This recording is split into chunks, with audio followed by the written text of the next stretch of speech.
Imagine this day arrives. The president is on TV revealing the truth behind the biggest secret ever kept from mankind. We are not alone. Extraterrestrials have been engaging the human race for all of recorded history and beyond. And that could be just the tip of the iceberg. This event is referred to as disclosure. Among the experts, a fierce debate rages. What information is being hidden? Who's managing that information? And if they do know much more than they're telling, will they ever come clean? It's a far more complicated issue than you might think. One activist, Bassett, is doing extraordinary things in an attempt to force the government into revealing what it knows. The way government regains the trust of its citizens is by telling the truth. There is no other way, no shortcut. The last time the Congress held a hearing addressing the extraterrestrial issue was 1968. 44 years of sightings ago. In those 4.5 decades, hundreds of thousands of new sightings have taken place. Government agency witnesses have come forward. Media coverage has expanded. Hundreds of documentaries have been produced, thousands of books have been written, and yet the United States Congress has remained silent.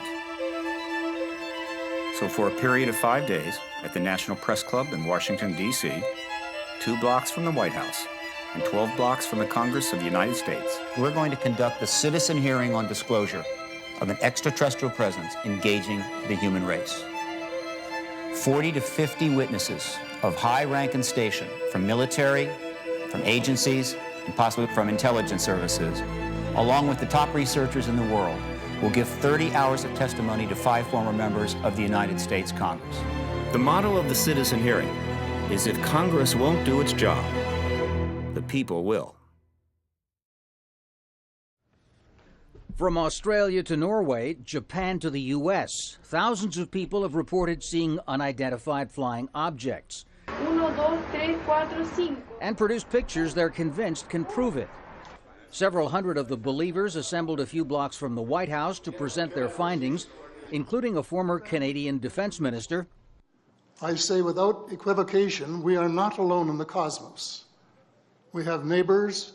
We should try to get to understand them. And phoning in his testimony, one of the American astronauts who landed on the moon. There's a number of us that have had these types of experiences to say, yes, we're not alone. We have been visited. Though their employers have allegedly told them to keep quiet, the event's organizer says airline pilots have reported more than 3,500 sightings, including silver discs maneuvering off the cockpit, off the wingtips, maneuvering around the airplane, seen by the pilot, the co-pilot, and passengers of the plane, and then traveling off at thousands of miles an hour. That's a lot of evidence right there. The U.S. Congress last held a hearing on UFOs almost half a century ago, so organizers of this gathering paid a few retired congressmen to participate in the mock hearing.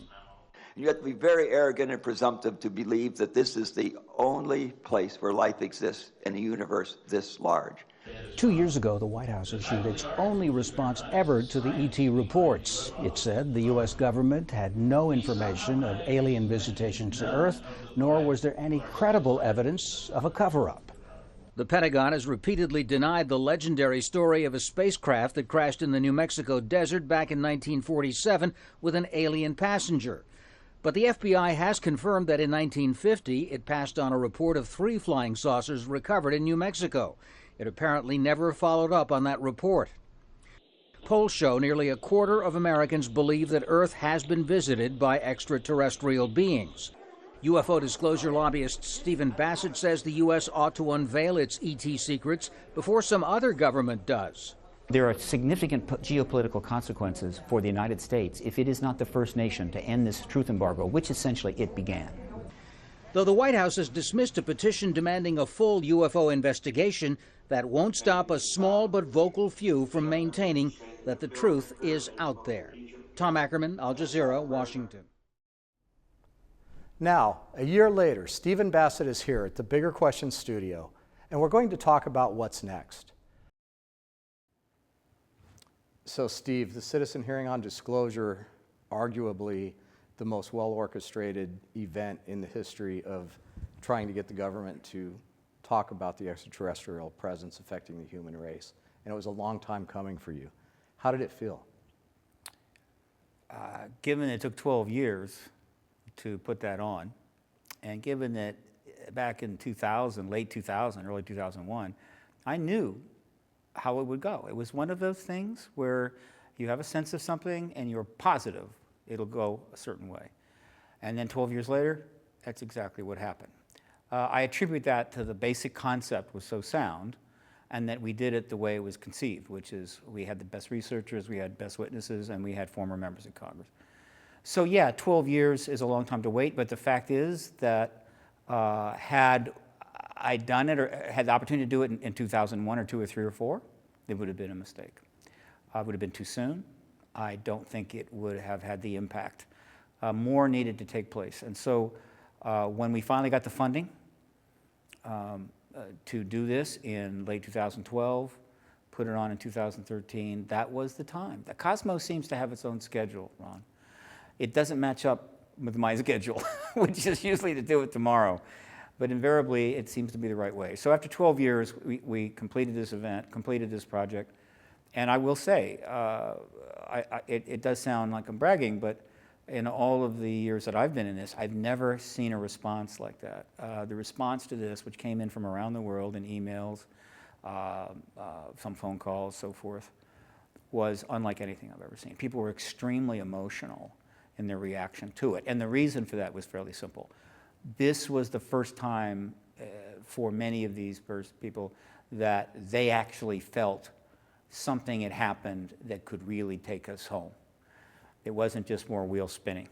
This was a breakthrough. And believe me, there are millions of people out there who want this truth out. They want this acknowledgement by the government of the ET presence. They know what's at stake. They've waited a long time. And so they were very emotional about it. But the job's not over yet. We haven't gotten disclosure, but that was a big step. Now, I think that people were very impressed with the professionalism of the event. It had the look and feel of a real congressional hearing. And that was by design by you, but were you surprised at how well it came together, how well it was projected, and how well it was received? I was worried. I mean, I was a basket case about 2 days before this event. I remember being curled up in a fetal position in the hotel room with people standing around going, is he going to be able to function? I mean, what's going on? And because there was so much still to be done, and a lot didn't get done that I would have liked to have seen done. It was like planning a grand wedding and you don't quite have everything right. And I was getting overly worked up. And it was that night that I went to sleep, got up around 6 in the morning for an interview, and I just let it go, right? I let it go. And I said, we've done all we can do, and we're going to go forward. Well, again, we had 6 quality, experienced former members of Congress, including a senator, Senator Mike Gravel, 80 years of tenure. They knew exactly what was going on. They were going to treat this like a real hearing. They've done plenty of them, so they knew what to do. And then we brought in witnesses, and everyone was an expert in their own field. Everyone was an expert in their own testimony. They didn't need to be coached. There was no scripting in advance, really, except there were prepared remarks, the opening statements. So they knew exactly what to do. The audience was totally on our side. We spent a lot of money to put the venue in the ballroom of the National Press Club, a lot of money. But we knew that was the right venue. So we had a great room, high ceilings, balconies. We had all the accoutrements, including a huge table that I rented from a local facility. And so, yeah, it was one of those things where it's like I don't know if it's Michelangelo or maybe Da Vinci that stated that every sculpture is in the marble. All you do is just bring it out.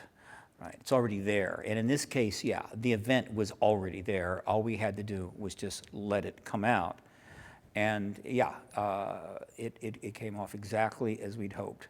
And that credit goes to all of the people involved, particularly the witnesses, of course the committee members, the supportive audience, and of course the crew and everyone that worked on it. But I knew it was going to be that way back in 2001. As sure as I knew anything. And believe me, I've done plenty of things in this field where I didn't know what was going to happen at all. I mean, I take risks. But this one was a slam dunk. The problem was the cost. Even at 300,000, which is what I had budgeted in 2001, it was too much, and we ended up spending 700,000. But again, we have something here, the recordings of which may change history. It's no secret that my company provided the streaming and the video on site of the whole event. How did you feel about the worldwide reach and how many people actually watched the citizen hearing live? We have a rough idea that maybe 8,000 watched it on the web, which is fine, right? Some events on the web may get 500,000 people. That would have been kind of nice. We charged a few dollars. But the reason we webcast it was primarily so that any member of Congress or staff member on the Hill, or even a reporter or editor, who was certainly not going to come down there in person and watch this, for fear that they might get tainted, by being in the same place as people talking about extraterrestrials, they could watch it in the safety of their office and home, and we imagine some of them did. So that was a way to get exposure into the political media, the political class, without them having to take a risk. That was the key reason for the webcasting. Then, of course, the reason for the filming, which you were involved in as well, was the record. It's the record of the citizen hearing that may be the game changer. The event itself could not have done what we ultimately want to do, which is to trigger disclosure, unless it had gotten massive media coverage, 3 or 4 times what it had, which was a long shot, and we didn't get there, but we got a decent amount. No, it's the record of it, which will be integrated into the Congressional Hearing Initiative, which launches in November of 2013, 14 rather. That may be the final, how would you say, move in this chess game. It's often been said by a lot of people in this field that if all of the evidence for the existence of the extraterrestrial presence were put into a court of law type of scenario, that a supposed jury would have no choice but to weigh the evidence and choose in favor of the existence of this phenomenon as a valid factor in what's happening with our civilization. So this was as close to that as has ever been professionally staged. Did we make the case? Oh, yes. I mean, the case was made. What you're saying is the evidence for an extraterrestrial presence beyond a reasonable doubt? It is. But what I'm saying is, did we make the case at the citizen hearing? And was it presented as such? I think so. Obviously, there's only so many areas you can cover, even in 5 days and 30 hours. But in the totality, the collective presentations together certainly extremely persuasive. But understand, those presentations stand on a mountain of evidence that precedes them. There were other documents that were submitted, but the intention was not for the citizen hearing to prove the ET case was real. That's already been proven. I mean, believe me, in the public domain, proven many times over. Sure. But rather to put enough power, enough people, enough critical mass, create a critical mass situation to trigger some additional events and so forth. That was kind of the game plan. One of the interesting things about that idea of court of law is that because of that concept, a number of people have felt that we need to go through the courts to get this done. We'll get it into court and we'll file a lawsuit or something, and sure, and that, I mean, all the way will back wrap it to up. Peter Gersten and his work Sure. up to now. Yeah. But that would never have happened or wouldn't have never worked, because when you go into a court of law, you are now in the government's house. Right? You're not able to play under your rules anymore. You're playing under their rules. And under those rules, there are a lot of ways that effort can be blocked or thwarted. Well, I mean, just what they did with Area 51 and the Area 51 lawsuits. They blocked the very existence of it for years. Well, yeah, that's a particularly extreme case. Yeah. That all those years these poor workers were trying to get compensation for damages from procedures they used on the base, particularly burning toxic materials. Against all environmental regulations, but they were exempt in their own mind. So Jonathan Turley, the constitutional environmental lawyer from George Washington, proceeded to defend them for a number of years, couldn't get anywhere because the government said there wasn't an Area 51. They couldn't have been hurt. There was no place to get hurt. And eventually, just to give you a sense of how this legal system is not the way to resolve an issue like this, right? Area 51 finally got outed right? I guess photographs from space and people driving around it and whatever. And the government finally admitted, yes, there is an Area 51, and immediately called for a in-chambers hearing with the judge to discuss the matter. Jonathan Turley, who was the attorney for the workers who were filing the lawsuit, was not allowed to be in chambers with the defendant attorneys, right? So they go in together. He's not even inside. And then after a while, they come out and the judge says, we can't proceed, right? We have to stop this. Now, he files another appeal and so forth, and we're clearly not going to let up because obviously it's embarrassing. It's so obvious what they're doing, right? And then President Clinton signed an executive order exempting Area 51 from any prosecution for basically anything. It's a rigged game, all right? Now, interesting about activism, all activism ultimately seeks a legal governmental outcome. The British formally sign over the rule of India. The federal anti-segregation acts, the Civil Rights Acts are passed, and the states have to sign on. That's the way it always ends up. But so you do want that, but you have to choose the path to it that will work, because every social movement, every major movement has its own special characteristics, and you have to pick the approach that fits. And I'll tell you, there's never been an advocacy movement like the disclosure movement. It's unique, I think, in all of activist history. Now, you know, it's interesting that you bring that up because there are many factions of the disclosure movement, and some of them have different opinions. So there are people like George Knapp and George Norrie, Paula Harris, even Richard Dolan on occasion, who express great respect for your work, but doubt that the government is ever going to formally disclose. I obviously respect the views of all of my colleagues, but I can tell you, if you listen to them and you pay a little attention over time, they're coming around. They'll be around. It's only a matter of time with that. However, this is not surprising. The social change and social activism is difficult, and it can take quite a while. All the great movements that we can think of took anywhere between 50 and 100 years, generally, sometimes a little bit longer, and usually outliving many of the initial activists that got involved, whether it's apartheid in South Africa, whether it's the ending colonialism in India and other countries, whether it's the civil rights movement in the United States, gay rights movement, women's right to vote. These took a long time. People get frustrated, and they feel, well, it's not going to happen. And that's to be expected. The government is powerful. It has great resources. It's opposed to what you want. A reasonable person can conclude that it hasn't happened after 50, 60, 70 years, and the government's still opposed to it. It'll never happen. Until, of course, it happens. So what they really should be saying is maybe, appreciate what the guy's doing, but we're not going to see disclosure in our lifetime. They could say that. Of course, some of them are old enough that they may be right. but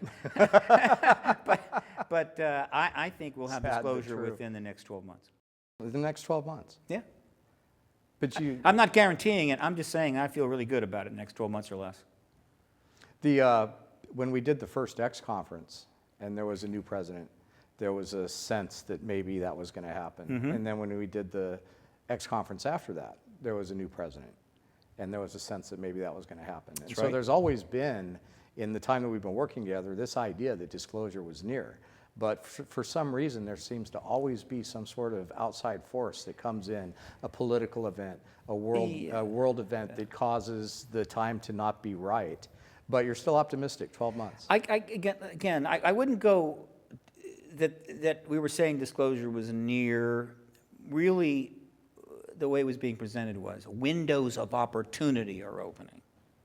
Right? Now, anytime... Well, we talked about it one time about Obama being the disclosure president. Sure, sure. I mean, clearly, unless he signs something on his way out of office, it's probably not going to happen. Because under I his watch. felt at the time that Obama, based upon a lot of factors, that the Including window, his cabinet, the people he the was window surrounding was himself opening. with. Okay. Now, if the window's open, it means now you can jump through it. Well, if Right. you can do that, then disclosure could be near, couldn't it? So, because sometimes I get criticized. Well, you predicted it was going to happen, then it happened. No, I've never done that. Right. I've simply said, no, we have a window of opportunity. Let's seize that window of opportunity. Now, again, that often means people providing funding and getting on board, and they generally don't, because it's like they're in this state of resignation about it. But let's look at Obama. Obama is elected president early November, right, 2008. And the first thing he does is appoint John Podesta as his co-chairman of his transition team to help select the next government. A very important position, key position.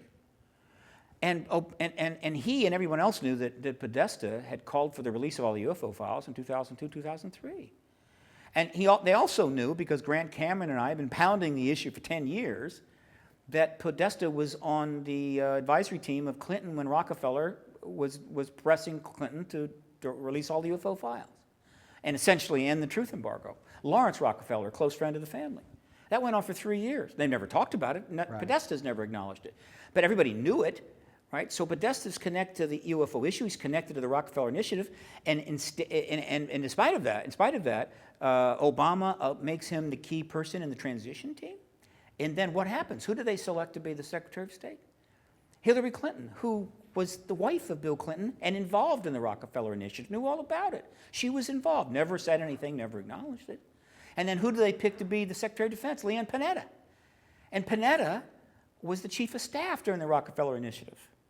Bill Richardson, they tried to tap as the Secretary of Commerce. He was a close friend of the Clintons, knew about the Rockefeller Initiative, was made Secretary of Energy, a key position if you're talking ETs, right, during the Clinton administration. They tried to tap him for commerce. These are significant connections. They're non-trivial. And so I felt the window was open. But you want to know what closed that window, right? That essentially we lost that opportunity at that time, and I can give you the examples of the others. Well, the Republicans, knowing that they were going to lose the election, essentially decided to strip mine the government of all its money. The economic collapse. So, yeah, a few weeks before the election, they collapse Lehman Brothers and start a whole bailout process that goes on right up until the day Obama is sworn in, and they'd already gotten trillions of dollars moved around at that point. And it continued because Obama was locked into the bailout. And so essentially they stripped mine the government of all the money, paid off their friends, paid off their bills, undermined the ability of the Democrats to do anything really. There was no money to do anything. Created a massive crisis that tied them up, locked it down, and basically shut down the government in a way, locked up the government. One of the greatest acts of political chicanery, Machiavellian bluntness ever conducted by any party, any time in all of history, and it was the largest theft of money in the history of the human race. That's what shut that window. So we've had windows open, they've closed. A new window is about to open. It began to open in April, May of 2013 when that citizen hearing was held. It hasn't closed yet, believe me. We've delayed the congressional hearing initiative until after the election for the obvious reasons. The partisanship and the shenanigans going on in Washington are completely ridiculous. After the election, that'll all calm down. There will be 2 months before the new Congress takes office, so we have either lame ducks or freshly minted new termers. Let's talk about the congressional hearing initiative and exactly what you plan to do. It's this straightforward. A media blitz campaign to let the Congress know that the DVD record of the citizen hearing is on its way to be delivered to them in their offices, all 30 hours and 10 DVD sets of the congressional hearing, citizen hearing rather. There'll be tweets and emails and press releases and a bunch of stuff. There'll be no question that they'll know they're coming. The DVDs will arrive right around November the 5th, the day after the election. They'll be accompanied by a letter signed by all the witnesses at the citizen hearing stating we want you to look at this material, we want you to meet with Stephen Bassett, who's a registered lobbyist on this issue, to discuss holding the hearings we also want because we're ready to come to the Hill and testify. Now, more media will continue all through the next 90 days. And then somewhere around mid-November, I'm going to be knocking on their doors. I'm going to be trying to get meetings with them to discuss it. And the tweets and the emails will keep coming in, and I think I'll get those meetings. We will target just those members sitting on committees we're interested in, not the members that aren't. So if you're on the Science and Technology Committee, you're going to get a call from me. All right? Now, if you're on 3 of the 8 committees that would be acceptable, you're definitely going to get a call. We're going to focus on them. We're going to meet with them and try to build up a willingness on the part of 3 or 4 members of a committee to go to the chairperson and say, look, we think we can do these hearings. Let's do them. Let's get to the bottom of this. Let's bring these witnesses in. Now, you may say, well, look, there's been efforts to get hearings on this issue since 1968. Many of them. They've all failed, all been blocked. I know. But what's different about this? Well, first of all, it's 2014. Right? A lot of water's been under the bridge since then. But most importantly, it's the citizen hearing on disclosure. Because what we have done is provided any member or staffer on the Hill to go and look and see exactly what the hearing would be like. Who will the witnesses be? What are they going to say? What did former members of Congress think about it? How did they handle it? Were they affected by it? What were their questions like? How was the audience? And they'll find it was all great. It was wonderful. It was powerful. It was fantastic. And so we're basically taking the risk from them. We're saying, look, do the hearings. You've got nothing to lose. That has never been possible before. And so to the extent they look at that material, they will understand they have everything to gain and nothing to lose.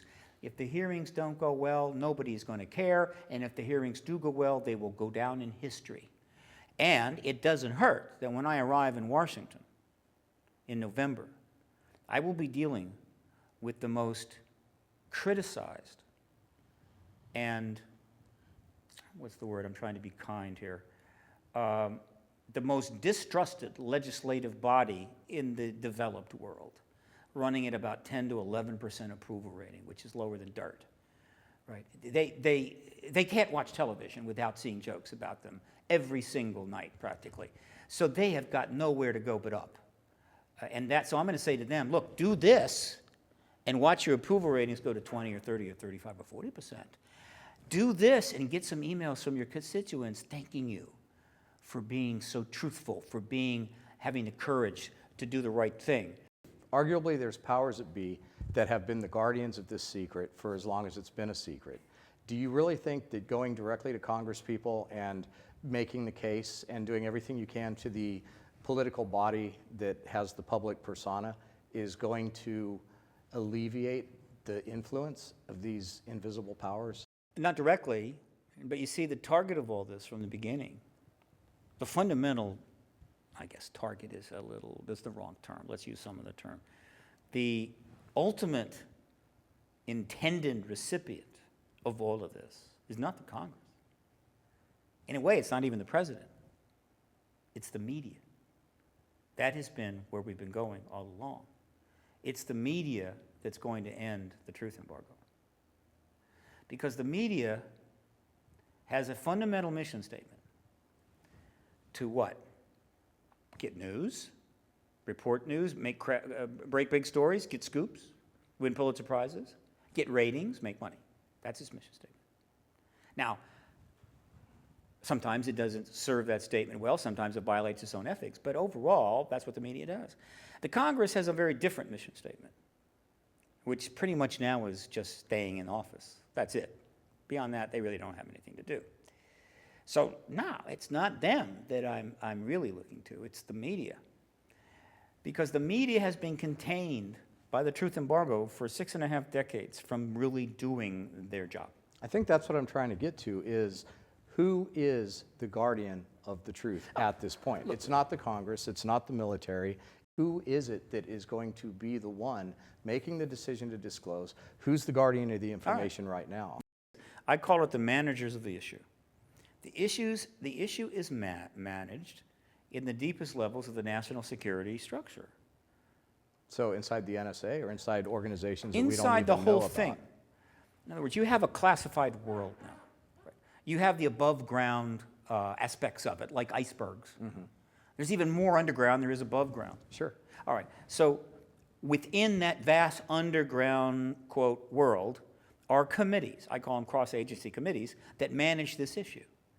And depending upon what aspect of the ET phenomena or history they're dealing with, there will be certain agencies or aspects of the government represented.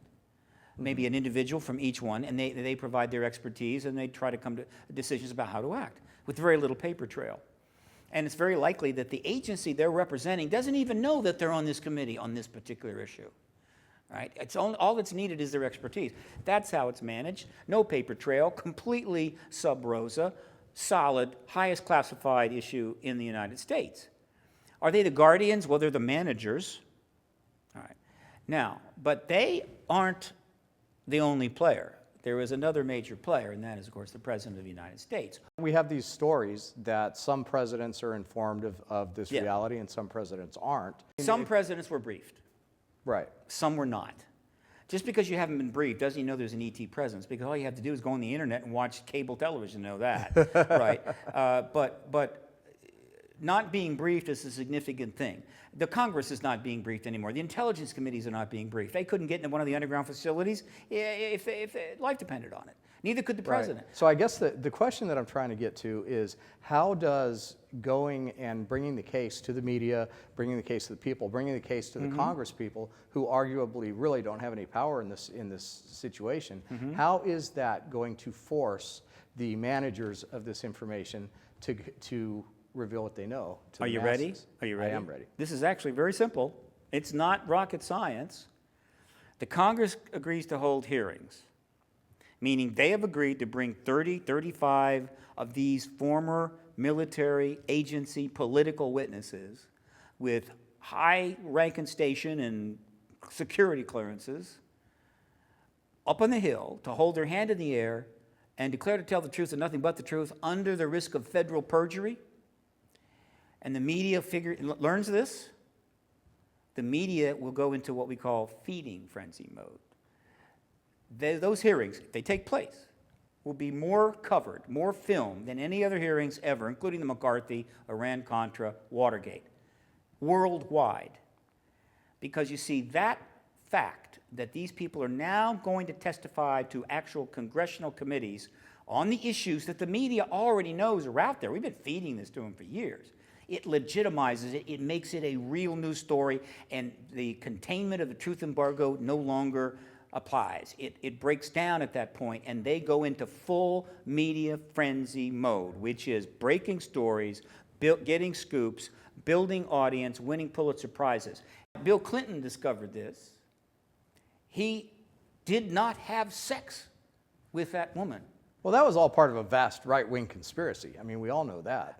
He was the President of the United States. He could have put the Third Army around the White House, and they'd have gone right through it. It was over. And what I'm trying to say is, when the media goes into that mode, I don't care how deeply buried you are. I don't care if you're operating 50 stories underneath Area 51, your issue is toast. Now, how will it go down? It's real simple. The president has a decision to make as this goes forward. He can either get the job done, he can disclose before the hearings take place, or he can wait for the media frenzy that will be launched as those hearings go into initial mode. The president, whether he's briefed or not, doesn't matter, will send a representative to the Pentagon. It'll be the Pentagon. And that representative will meet with someone in the Pentagon. Here's what I need from you. We need this kind of evidence. We need this kind of support. Because the president can simply walk out there and say, well, there's ETs here, but I wish I could tell you more, but they won't tell me. No. And then the Pentagon is going to say, okay, if you're going to do this, we need to conduct things this way. We need the post-disclosure period to run this way. We need certain assurances, because there's national security issues at stake here, not to mention our public relations problem. And once that deal is struck, disclosure takes place. That's what's missing. The president can't walk out and do it because he doesn't have access to info, and the Pentagon people can't do it because that would be high treason. So they're boxed out. The job of the activist movement is to say, we understand you're boxed out, but you better get together. That's what's coming. The media frenzy, the deal struck with the Pentagon, and disclosure. And unless the Congressional Hearing Initiative is stopped in some way, some clearly definitive way, meaning it ain't happening, I don't see how it can be stopped. To me, it falls right, one thing after another. Again, it all boils down to the president's not going to be able to make this decision himself. The No. people that are going to make this decision are the same people that have been keeping disclosure No. out of the public The realm. people that have been managing the issue are going to be forced to make the decision because even though they're operating in secrecy, there are too many people above ground who know about this, and the whole thing is going to be blown. Let me give you an example of who's above ground. Bill Clinton, Hillary Clinton, John Podesta, Bill Richardson, Leon Panetta, just for starters. These people are in the public domain. Hillary wants to become president. But they're not saying anything. Bill Clinton just went on TV but they don't have and any said, reporters. I don't know. But I they don't have know." any reporters asking them anything. Well, no. Bill Clinton was recently asked, did you have anything to do with the ET presence while you were president? He said, we investigated Area 51. He says that he believes that there are extraterrestrials. Right. He even repeated Ronald Reagan's speech to the United Nations, almost verbatim. But when asked point blank if he knew about any kind of cover-up of alien presence, he said, no, I don't know. I don't know. And we know that, if you track the history, the Rockefeller Initiative, other things that the Clinton administration has done, we know that that's not a straight answer. Sure. But he's still not going beyond that in But public. there's a big difference between being asked a question by Jimmy Kimmel on a late night show and being asked a question by the chief White House correspondent for ABC News with 20 other correspondents standing right behind him or next to him. Big difference. What do you do about the fact that the press, especially now in this day and age, there's no secret that the press is controlled by the same people that are keeping this a secret for a long time? But Paula Harris will talk about how she talks to many press people, and it's a hands-off issue. If you're in the White House and you have the privilege of being in the White House press room, Right. you're not allowed to ask that question. And if you do, you're out, and you're not going to do it. There- So how do we shift the tide? I see what you're saying, and I see that it makes a lot of sense if it could happen. But we're talking about a media that I don't believe we can trust to be honest and fair and to take this issue to heart. Every time they have a chance to do anything with it, they put it out and they make a mockery out of it 9 out of 10 times. Even now, with scientists acknowledging that there absolutely has to be extraterrestrial life. Even now with the church, I see Sure, that sure. there is a disclosure process, but it's not the kind of disclosure process that we want to see, that we talk about, where they're just going to come out and say, yeah, flying saucer crashed at Roswell. Yeah, we've been covering this whole thing up. There's underground bases. Whoa, no. Disclosure is nothing more than the acknowledgement of the extraterrestrial presence. Nothing more than that. But then they have to talk about it. But we're not asking them to come out and make all of those other statements. We're asking them to simply acknowledge the obvious. Plus, you said something earlier that's not true. What's that? The same people that are controlling the ET issue are controlling the media. That's not true. The fact is that what you've seen in the last 30 years is that a lot of key elements of media have been purchased by a limited number of corporations, and there's some influence on the news by those corporations. At the same time, you've seen a huge expanse, a spectral expanse of media, particularly driven by the internet and other cable news programs and other modalities, that is now making it possible to get your news from 500 sources. Now, they don't have quite the gravitas, but still it gets out there. And you're seeing many, many instances in which one of these alternative media is putting a pie right in the face of some of the biggest dudes in town. So the idea that the media is totally in lockstep, it's not true. The idea that the people running the ET issue are controlling it, not true. Well, I think when you talk about mainstream media, it is true. I mean, we're alternative media. We're not in lockstep with anybody.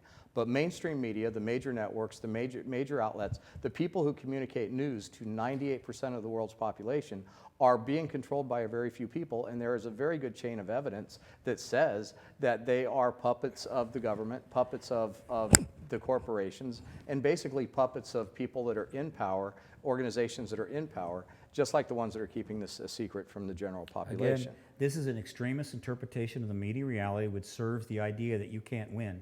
My job is to assess the playing field, figure out the right moves to make, based upon the way things are, not the way things are perceived to be, or the way people want them to be, or feel they are, and then get to the goal. So I have a lot of people coming at me and telling me things about government and corporations, the Illuminati, and so forth, and everybody's running this and running that. Well, that's fine, that's their view, but that's not the way I see it. I see a much more nuanced game with more players, and I also see that within government itself, we have plenty of support on our side within government. Let me give you perspective on that. Based upon the polling that's been done repeatedly, about 50% of the American people believe privately that the phenomena is of UFOs is extraterrestrial. Now, as opposed to what the debunkers and the propagandists say, the skew on that is toward high incomes education. Now, what does that mean? It means that if you have a low income, low education, the percentages are running maybe 35, 38, but if you have high income, high education, then the percentage who believe that it's ET phenomena is 60, 65. So what does that mean? Well, everybody in the Congress that gets elected in Congress is generally from an educated money class. That means 65% of the sitting members of the House and Senate privately, if they could speak privately in a poll, would believe that it's ET, 65%. And based upon the surveys that have been done to try to assess how much direct contact is taking place between extraterrestrials and human beings, which I assure you is also a fact, we should have about 11 or 12 contactees sitting in the Congress right now. And given the fact that there's 10,000 staffers that fill those 539 congressional offices, that means that we have somewhere in the range of about 200 contactees working on the Hill in the staff. This whole show, Bigger Questions, is predicated on the fact that or my opinion, that the two most important questions facing humanity are we alone, and is there life after death? Now, if one of these two most important questions facing humanity is enough to go out and garner ratings and become the most popular genre on TV, right? And in film. Yeah, raising public perception that absolutely there's something going on, absolutely the government knows more than they're saying. Right. If the most important question facing humanity is an important question to the same people we're electing to office, and we're dealing with a Congress and an elected body where 60% probably share the same viewpoint that the general populace does, why are not more of these people asking this question and bringing it to the limelight? And there are a lot of people that make strong statements about the political reality of this that don't know the political history, the political reality of this. They're just thinking about the ET phenomena. The truth embargo has its own history, and the first thing you learn if you study that history is the truth embargo was a magnificent accomplishment of the United States government and all of the security structures it built up from 47 forward. They successfully were able to convince or at least dissuade an entire nation from engaging an issue that was manifestly obvious. They basically said the emperor has got a new set of clothes when the emperor was stark naked, and got away with it not for a year, not for 10, but for 65 years. And they spent billions of dollars to do it. They used their finest minds. They have all of the resources, clandestine, covert operations, secret this, secret that, satellite surveillance, whatever, and they pulled it off. Now, the American people bought that, which is one of the reasons the American people are sitting around watching their televisions and watching the United States slowly dissolve into a puddle of water, and not even clean water. Because you see, if you're, as a citizenry, able to buy in to a propaganda game that big, then my God, they will sell you anything. And they've sold the American people so many bill of goods, the American people doesn't know which way is up. And so now everything is falling apart around them. The bridges, the roads, the sky, the rivers, the water, the politics, the political system, the financial system, the banks. It's all falling apart. Everybody's getting pretty worked up about it. But let me say this. The American people worked very hard to achieve this. It took decades of lethargy, decades of not voting, decades of confusion and delusion and buying into propaganda to put us where we are. I think that the paradigm shift that comes with disclosure is such that it radically changes not only the obvious face of the human race, but the way we relate to ourselves and each other. And that's why the question to me is so important. And this change that you're talking about, the reversal of the conditions that have been put upon the American people and people of the world, really could be drastically affected by this knowledge. Once it sinks into the cultural meme, becomes a catalyst for radical change in human evolution. Well, that's what I believe that, and I talk about that, but it comes down to this.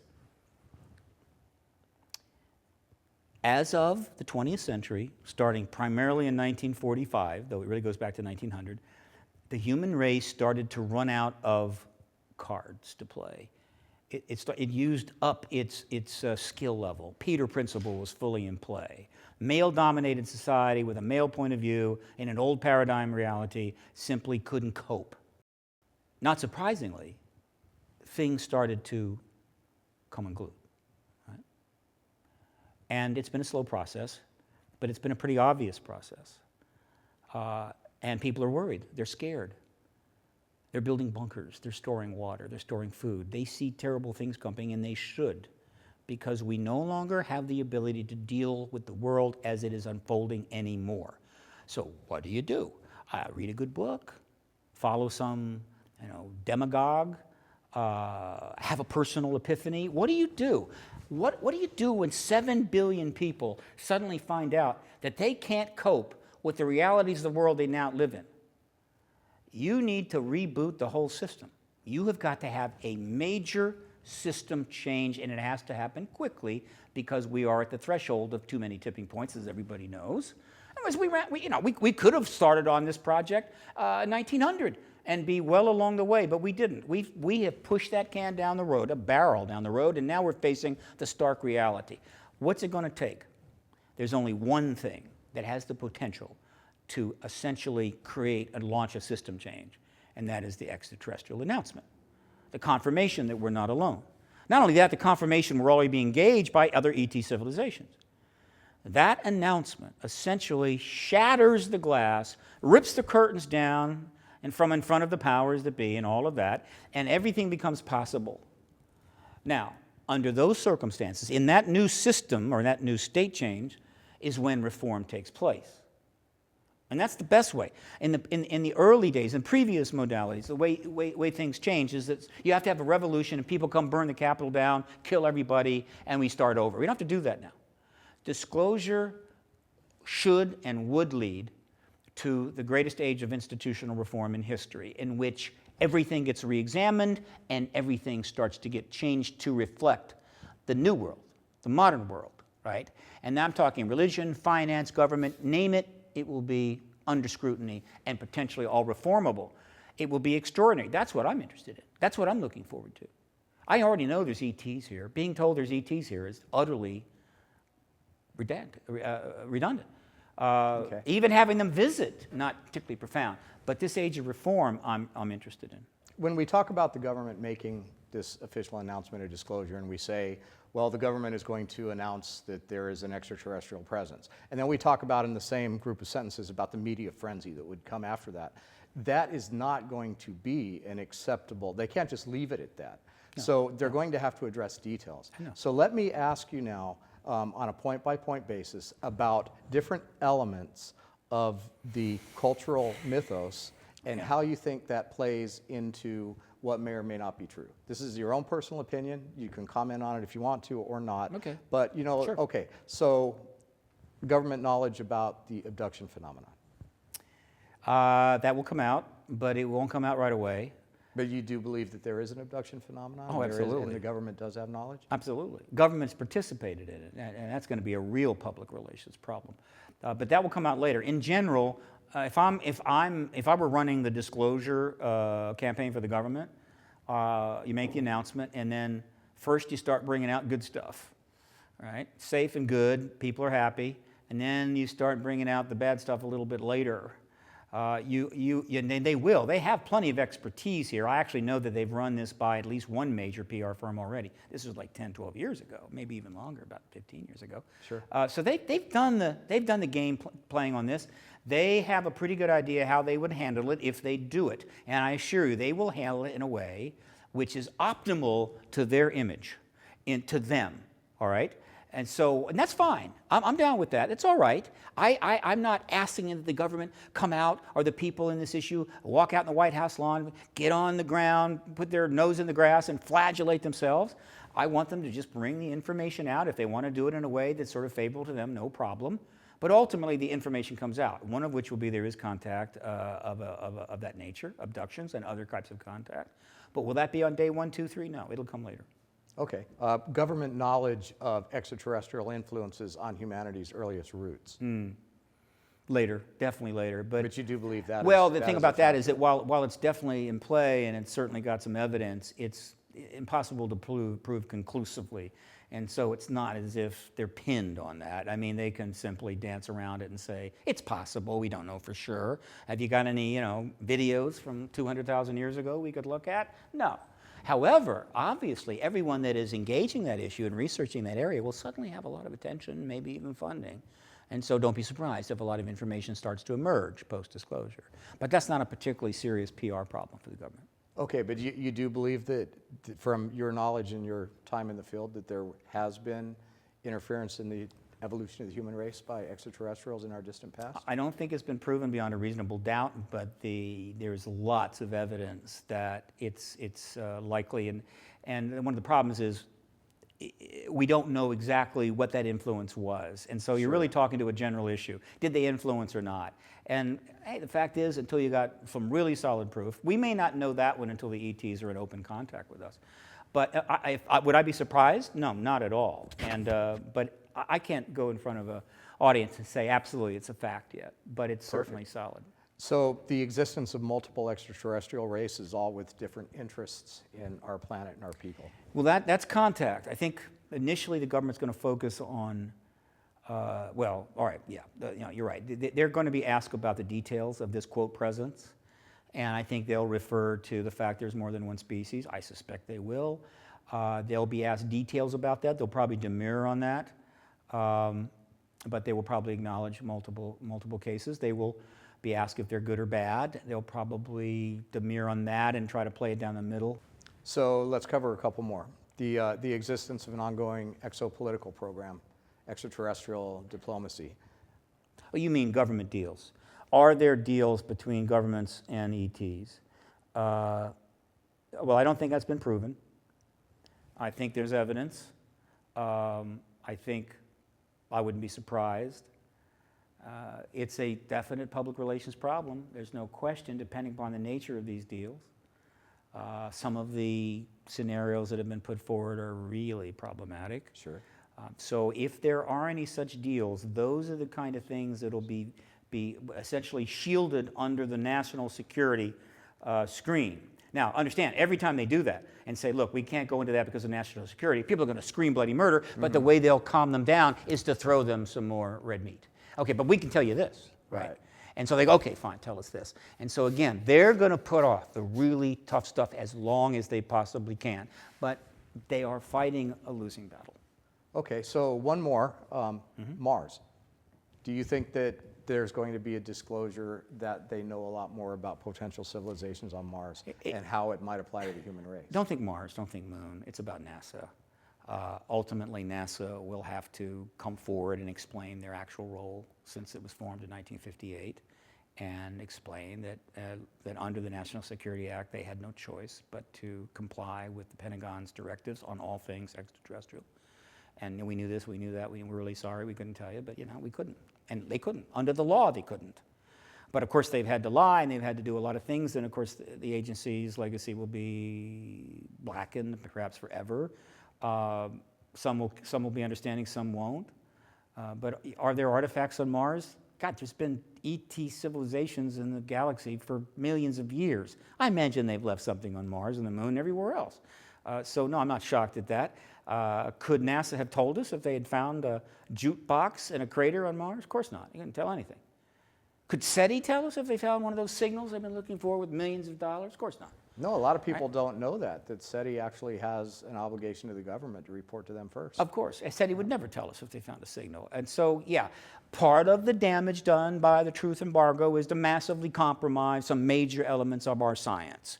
And so science was essentially demanded to serve the state. Now, I would like to see that never happen again. Maybe post-disclosure will get that, and we won't let that happen again. Can't say. But boy, it's going to be right there. I mean, I assure you, I don't want to be anybody associated with SETI in the post-disclosure world. It's not going to go well for them. And it's going to go tough on NASA, too. Though I'm far more sympathetic than a lot of the public will be. Particularly, I mean, if you're a family member of any one of the 14 shuttle astronauts that died, because that million-piece, very, very complicated machine was used to send them into orbit, when the governments had the way to put them in orbit for decades using anti-gravitic propulsion, I would be displeased. Two more questions.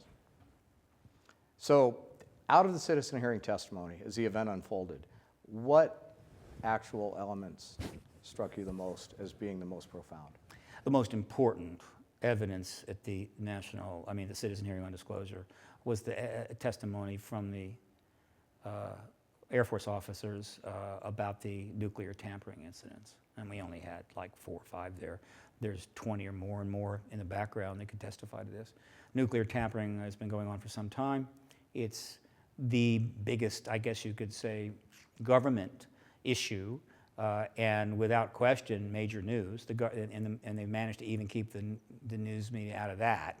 I mean, the odd story here and there, but no follow-up, which is remarkable when you think about it. That's the most important testimony, and that's the kind of testimony that will break the media open if we get real hearings. I mean, it's one thing for a couple of former SAC base officers to testify to the direct manipulation of our nuclear weapons by craft hovering over the base to a panel of 6 former members of Congress. It's another thing for them to do it under oath on the Hill to an actual sitting committee. That's boom, right? Then the other testimony there was the Roswell testimony.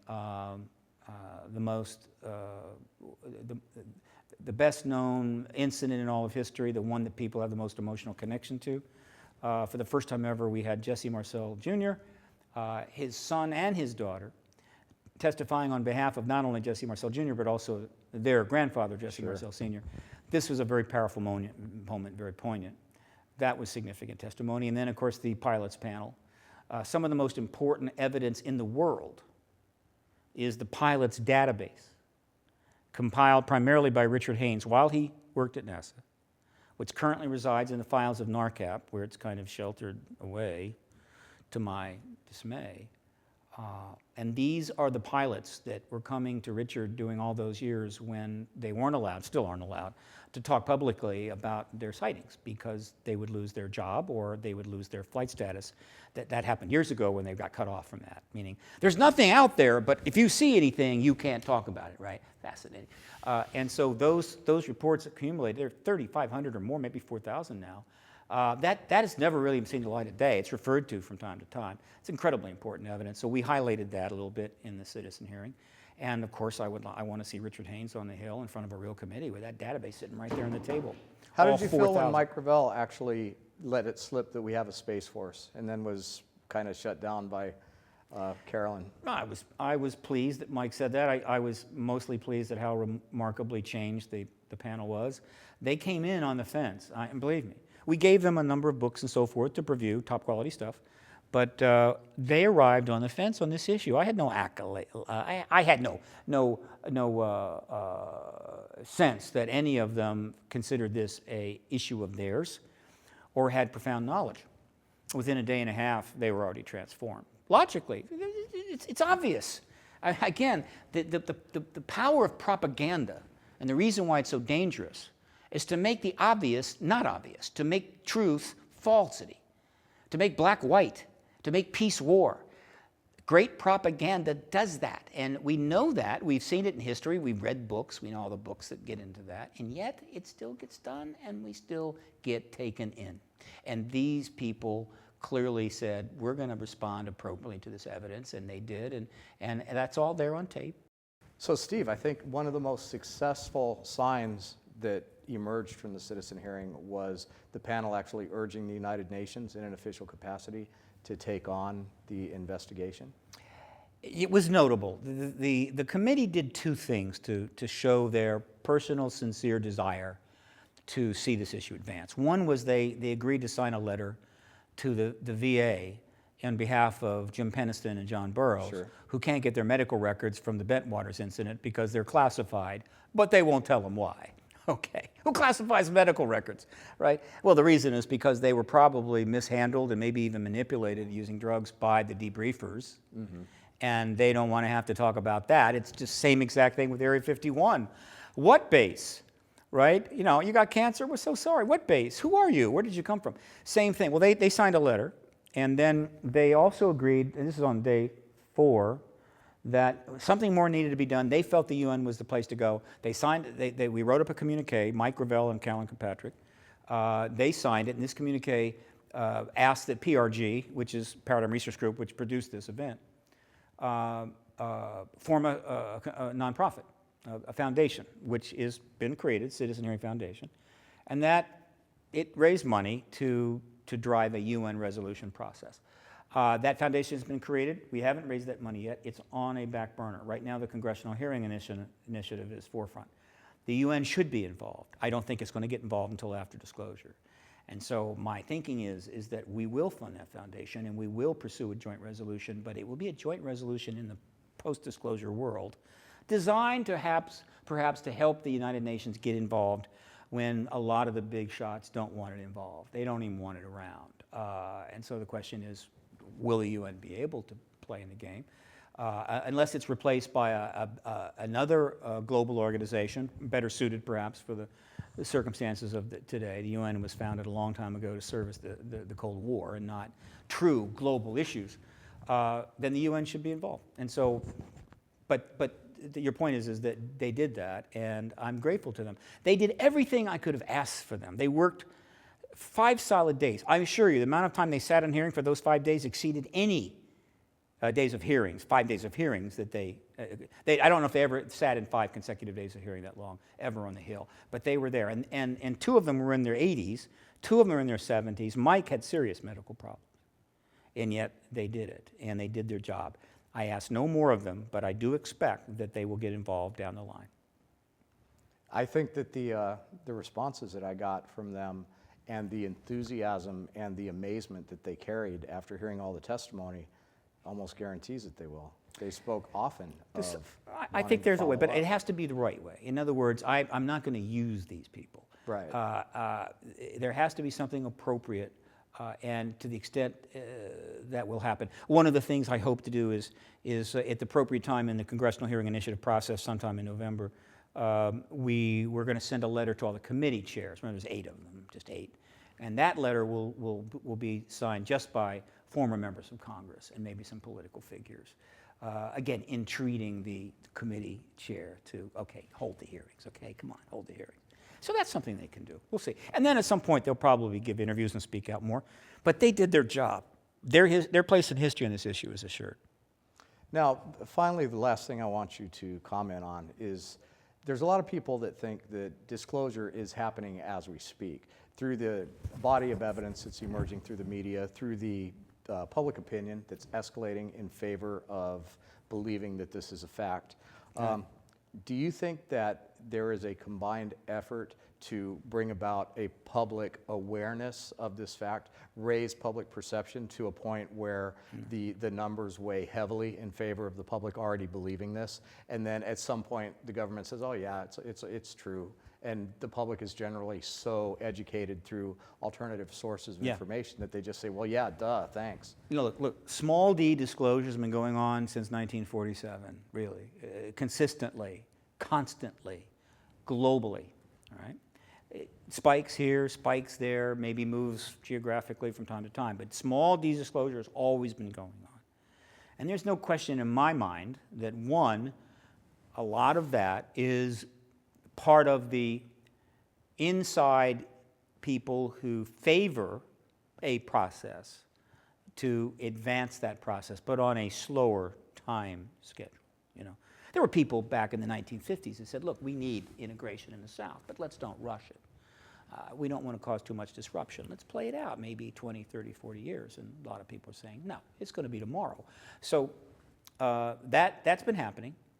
Various organizations, Catholic Church and others, have been doing positioning where they try to position themselves with respect to the issue in a favorable way. That's kind of happening. That's all preparation in a way.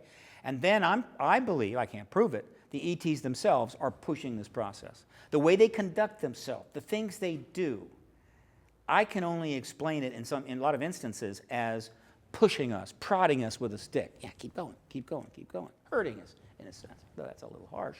So the ETs are pushing it. We have people inside pushing it. So yeah, small d disclosure going. But that's not capital D disclosure. Because in spite of all this small d disclosure for 65 years, how many accredited courses are being taught in the 5,000 colleges and universities in America on this subject? 0. How much money is being put into this issue to do the research and the advocacy by philanthropists and philanthropic organizations? Negligible. Not even enough to pay the salary of a few whale watchers in the Antarctic. How much media engagement is there? How many hearings have been held since '68? It's zero, right? So essentially, it's orphaned, it's denied, it doesn't exist, in spite of all that small d disclosure.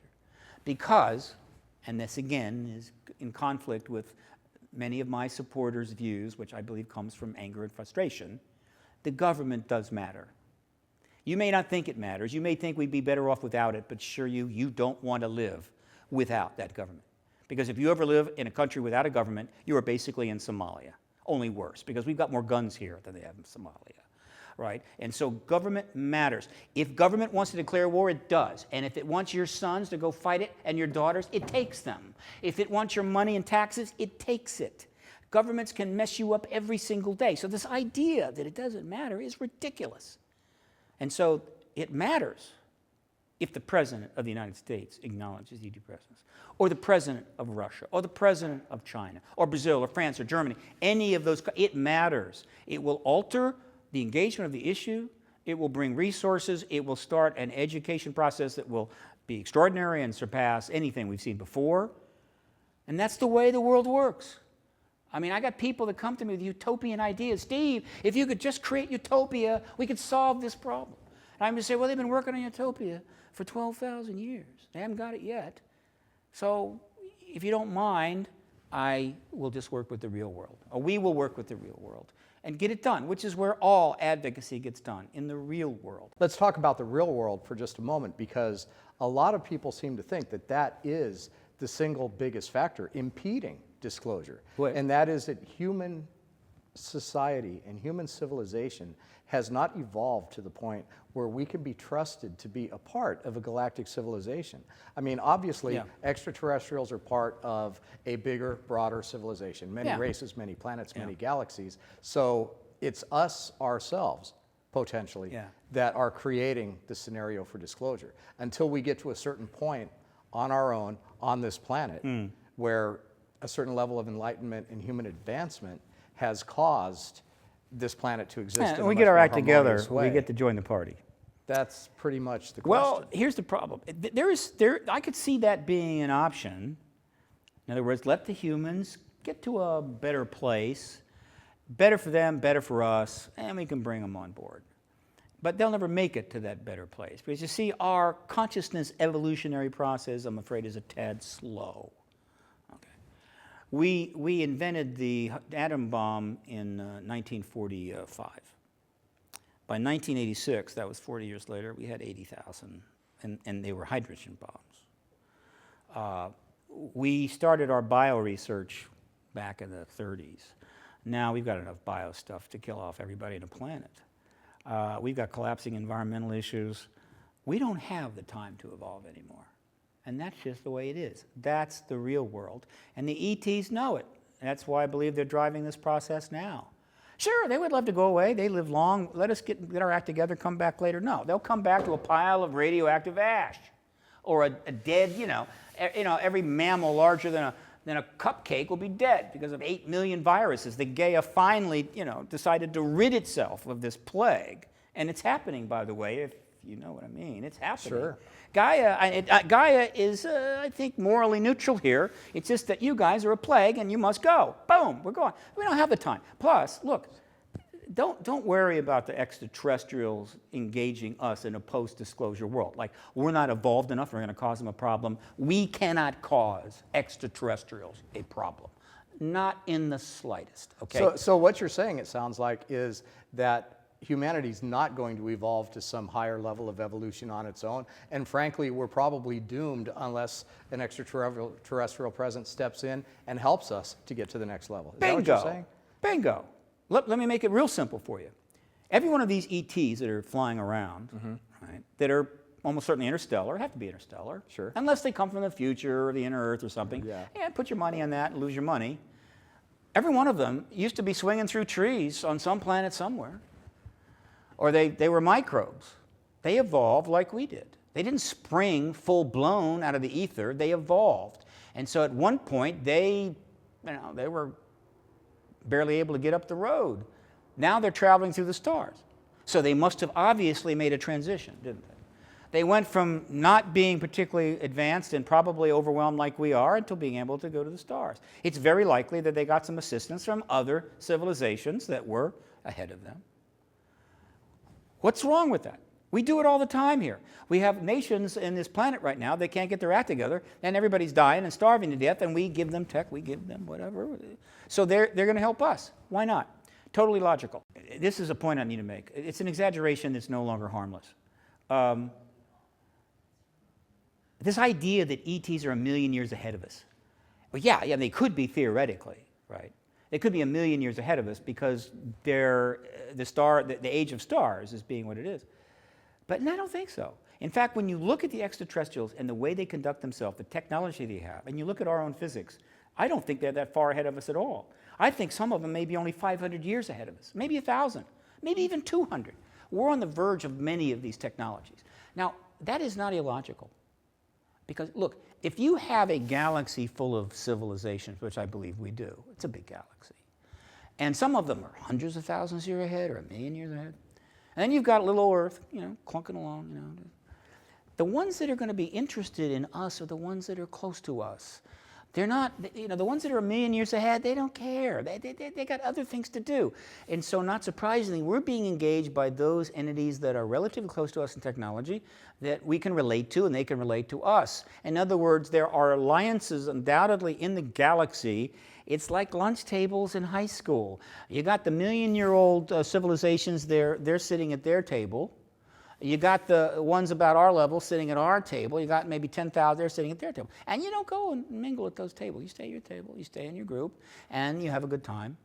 It's kind of like that, right? And so they're not that much more advanced. And then the other thing is that we're a bunch of monkeys, right? We're a bunch of ground monkeys, and we're running around, and we're awful and evil, and why should they bother with us? Well, you see, that's frustration and anger. That's not critical thinking. The human race is, in fact, the best of the human race, not the worst. That's not how you judge a species. It's not how you judge a basketball team, right? You give me a basketball team with 5 all-stars and 5 clunkers. They will destroy a basketball team of 10 relatively good guys. You judge it on the best players. So we have human beings that are capable of writing symphonies at the age of 6, playing concert piano at the age of 9, right? Doing complex math at the age of 10. We have people that commit acts of truism that are legendary in the world. We have unbelievably smart, creative people. And we have a significant group of completely useless, I guess you could say, animals that don't do much, but they are human and they deserve respect. They're not worried about them, or their issue is not with them. Their issue is with the best of us, and the best of us is more than capable of engaging with them. Because if there's going to be interaction, I assure you, they're not just going to pick a random 1,000,000 humans and take them on up to their planet and hang out. They will be engaging the finest minds of this planet. They will be assisting us in improving our intellect and other things, undoubtedly, and we will become starfaring like them, and we will have a more appropriate place in the galactic alliances. That is what logically comes from what we have seen. Without the hype, without the ideology, without the anger and the frustration and the paranoia, those things have always been the enemies of activism, and if you look at every activist movement, you find them. If you look at the activists, Gandhi's efforts and the Free India, filled with paranoia, filled with anger and ideology and resentment, which ultimately brought about the deaths of millions because they couldn't keep India together. Same thing in the Black Power movement, same thing in every advocacy movement. The job of the activist is to get through that. You cannot play into that. You cannot accept it, no matter how passionate people get. Ultimately, activism is about getting things done, and you do that in the real world. Well, Steve, I think that as far as professional activism, you are an illustration of doing it right. You've done it professionally from the time I first met you. You're doing it professionally now. So, disclosure in 12 months? I'm saying I could very well see it in 12 months. The critical moment is, the critical time is the 3 months of the Congressional Hearing Initiative, November 5 to the end of January. I'll know a lot more at that point. I do think this, that even if we don't get hearings in those 3 months, or the commitment hearings in those 3 months, the issue is going to get elevated quite substantially. It's going to be at a new level. It's going to be that much closer to getting there. And I think, and also, let me be clear, the willingness to fund this advocacy work has improved since the citizen hearing. I'm optimistic. I think it'll improve even more after the Congressional Hearing Initiative. More money, more projects, more pressure. Again, if you're the government, you need to prepare to lose this one and tell the truth. And be prepared for the praise and the accolades that will rain down upon you, right, from the grateful people of this country and other countries for, thank God for telling us the truth once, and maybe you'll tell some more truths, and things will get better. The citizen hearing on disclosure, only the beginning. Thanks, Steve.